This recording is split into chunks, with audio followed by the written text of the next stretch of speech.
Par exemple en météorologie. C'est-à-dire qu'on va faire tourner plusieurs modèles, on va les comparer aux données réelles et on va s'appuyer sur le modèle en fait qui se rapproche le plus des données réelles.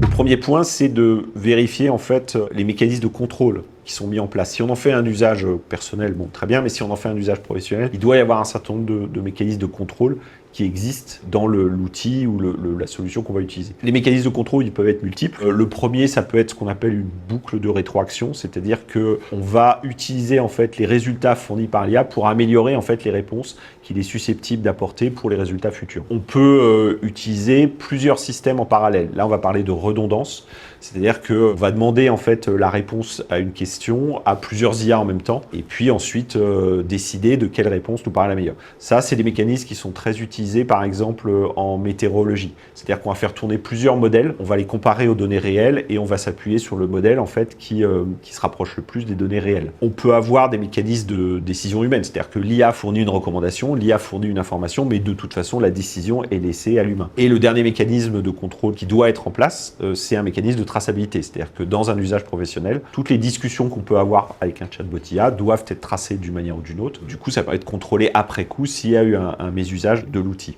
Ça, ce sont les mécanismes internes qu'on doit vérifier s'ils existent en fait avec ce type d'outil.